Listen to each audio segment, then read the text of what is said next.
Hey, so originally the plan was to do Gaiden, Survivor, and Code Veronica this month, but due to life and the iceberg video taking more time than expected, I only managed to get Gaiden done, so this is going to be the only video for a month of Resident Evil this year. I'm very sorry, I hope to make it up to you all next year, but don't worry, I have other things I'm working on, so this month won't feel completely empty. Either way, I hope you all enjoy the video. Sorry again about this being the only Resident Evil video this year. I'll make it up to you guys. Biohazard. Last time on RE Month, I looked at the first 4 numbered titles in the series, and looking back on those videos, it was a nice hyperbolic look on those games, like 2 and 3, with the former of which having a remake that was coming at the time, and the latter surprisingly getting a remake a year after 2's. Almost felt like we were in the PS2 era again.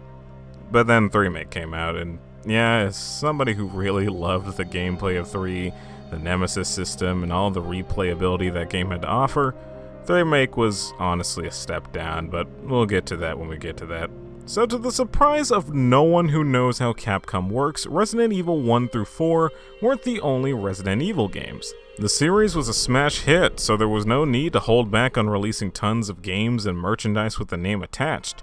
The first of these games was technically, like we're gonna split all the possible hairs here, it was RE2 on the Gamecom. And it plays more games than you idiots have brain cells! But we're not gonna talk about that, even if it is somewhat impressive of what they managed to do on the Gamecom.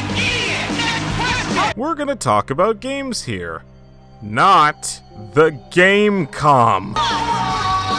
So second in line is Resident Evil Survivor, but we'll be talking about that next time because that game is actually canonical to the series as a whole, while the third in line, Resident Evil Gaiden, is not. So that, along with the fact that I was always interested in this one, is why we'll be tackling it first.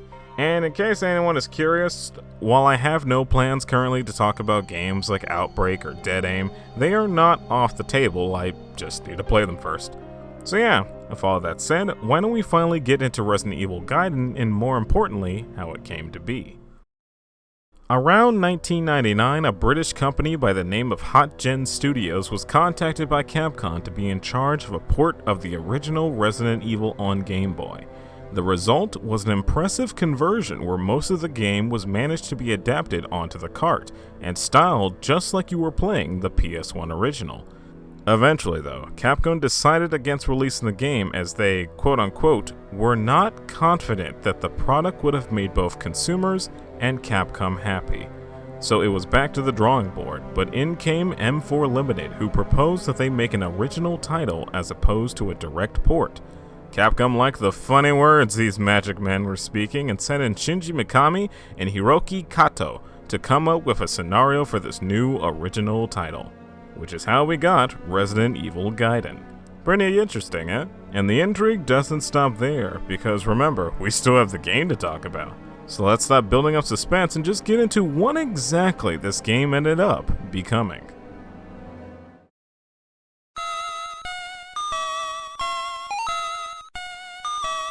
Can we just talk about this title screen music?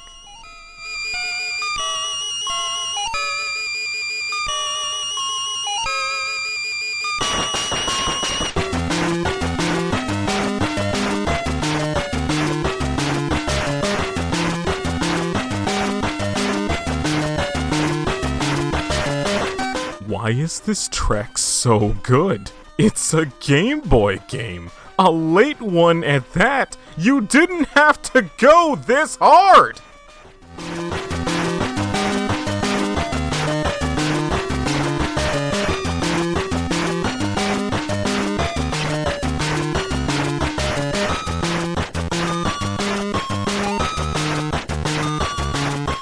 God dang, that's good. Anywho, sometime after the Raccoon City incident, there is an organization that was comprised of remaining STARS members and former Umbrella employees to make an anti-Umbrella group, tasked with putting a halt to their global endeavors before the stock market takes care of them. Good old Barry Burton gets called in because trouble is a-brewin'. A bioweapon has escaped Umbrella's labs and is said to be among the passengers on a ship known as the Starlight. Leon S. Kennedy, the guy who was too naive to live but too cute to die, went into the fray first and hasn't reported back in over a day. So Barry has his mission: find Leon, kill the BOW, and get out in one piece. Upon exploring the ship, Barry finds that all the passengers on the Starlight have turned into zombies, all except a teenage orphan girl by the name of Lucia. For some reason, Lucia can sense where the BOW is, and despite that neat ability, still gets kidnapped shortly after. And it's just Barry again, but not for long, as after some more exploring, Barry finds Leon passed out in a hole somewhere. Regrouped and no worse for wear, the two try to track down Lucia and the BOW. Barry has some suspicions about Lucia, suspicions that he makes very clear to Leon, but Leon tells Barry he's crazy to think such a thing, and HQ chimes in to point out that the BOW has green blood. So if this thing doesn't bleed red, we might have to kill a child.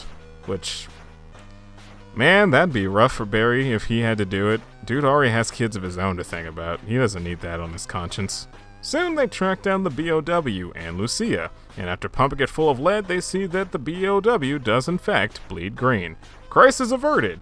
And then another crisis emerges as a part of the ship explodes, and if they don't get out of there soon, they're all gonna end up in a blaze.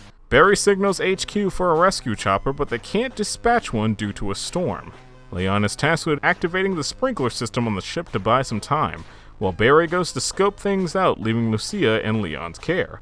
Leon activates the sprinklers ASAP, but also manages to catch something on the security cameras.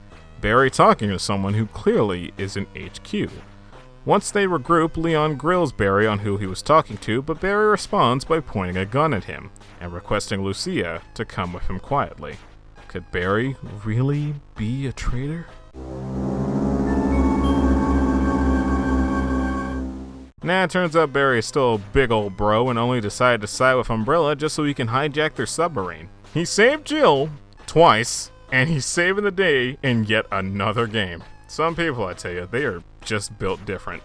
By using Lucia as a bargaining chip, Umbrella's forces comply with Barry, but not before pointing out that his suspicions were not entirely unwarranted. The BOW they were looking for wasn't the Mike Tyson Punch-Out Tyrant.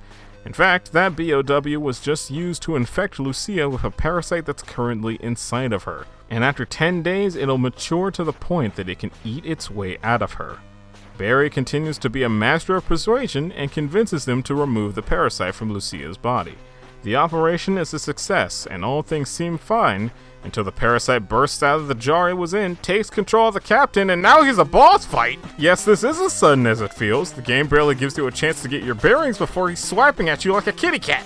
After dealing with him, the BOW starts infecting everyone on the submarine, and I guess also eats enough flesh to mature ahead of schedule because he's a full bioweapon now, for reasons.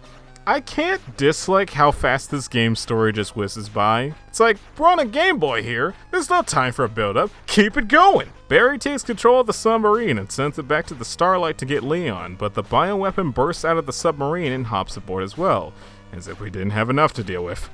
Soon they finally track down Leon, but it's not Leon! What is this, a Shyamalan film? What's with this cavalcade of twists? They do find the actual Leon though and get ready to leave, but the BOW snatches Lucia and jumps into the water. Barry dives in after her and rescues her, but out of the water comes another Lucia. The real Lucia, thinking fast, grabs the knife and cuts her hand, showing that she has red blood.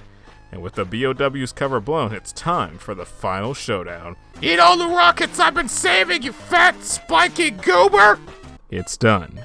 Everyone makes it back to the submarine, just in time to watch the Starlight sink into the murky depths below. Lucia seems to have lost her powers, implying that after the parasite was taken out, her powers left with it, leaving her as a normal girl again. All seems well. Except, it's still not Leon! The end! This game plays so fast and loose with its story, I can't even fault it. It's somehow just as goofy as a plot for one of the console games, and that's just amazing. Now, as I mentioned earlier, this game is not canon, but it is important to point out that one of RE4's concepts was going to be an affected Leon that suffered from hallucinations. So it is very possible in a timeline parallel to ours that Gaiden would have been a big prequel to what was to come. Unfortunately, we are in the timeline where this game isn't canon in any which way, and instead just stands as a very weird but incredibly impressive Game Boy Color game. That's not so bad. Not every Resident Evil game needs to connect with the main ones. You could just tell another story or something either with the characters we know or completely original ones, and yeah, they kinda ended up doing that, so, you know, don't need me to tell you this stuff 20 years late.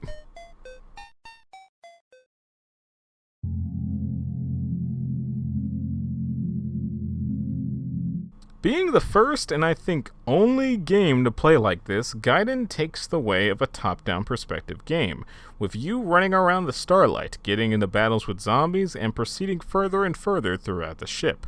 There's no puzzles to really speak of, but the game is surprisingly fun without that break in the action. The gameplay takes after the original Resident Evil, with more of an emphasis on exploration to find keys and other tools to unlock rooms and such.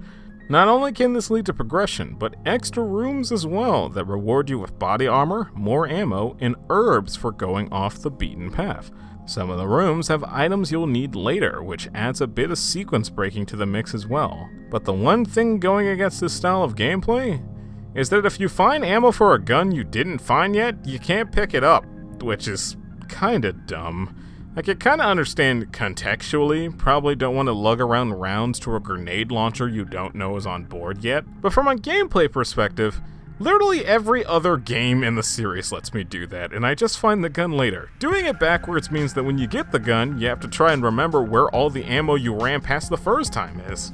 Luckily, the design of the ship isn't confusing, and you have a map that fills in as you explore, so really it's just extra time to make this short game that little bit longer. Now, as I mentioned before, the other part of the gameplay is getting into battles with zombies. Yep, you don't just shoot zombies here, but don't worry, it's not an RPG either.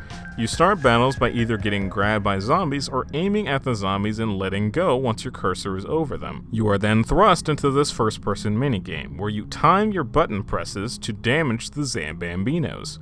Each weapon has a set speed in this minigame, with the more powerful weapons being absurdly fast.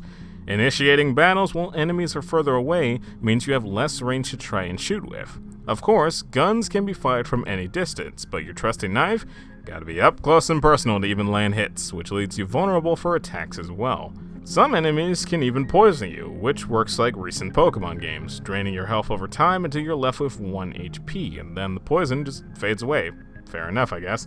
You can cure this with blue herbs as well as purple herbs, which, yeah, that's a fair time to point that out. There's 5 types of herbs in this game: green, yellow, red, blue, and purple. Green, yellow, and red heal a small, moderate, and large amount of HP respectively. Blue herbs, as mentioned, cures poison, and purple heals a large amount of HP along with curing poison.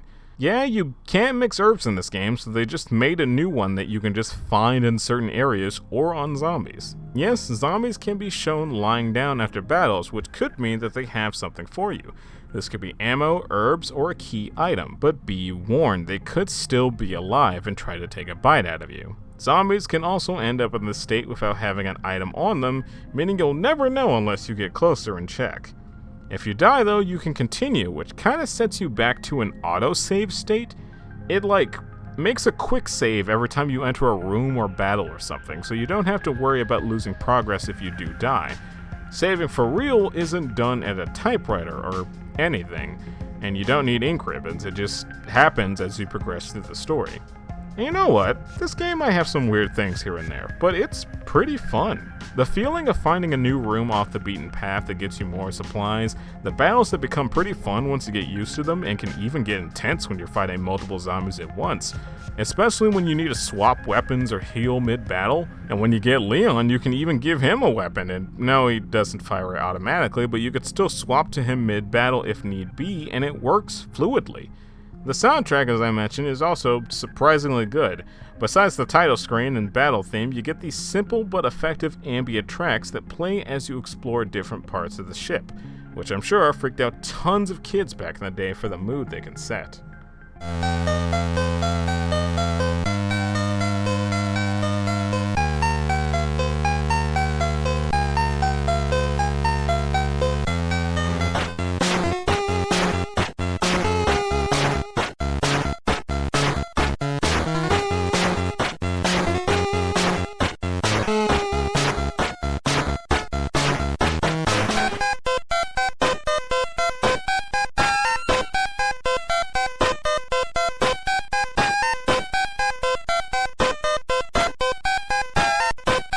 Also, this sprite work is like insane. Seriously, all these zombies look great in pixel art. The patches of blood, the torn skin, there's multiple different kinds of zombies, they have that vomit animation from the first game again. It's really well done. This save screen is so gory, I was surprised to look at the box of this game and see it wasn't rated M. Even the 2 BOWs look good, though, as I joked about earlier, the first one literally decking you in the face is kinda goofy. And this game over screen if you die to the first one, look at that smirk. That smug aura is mocking me, and I'm not sure how to feel about it.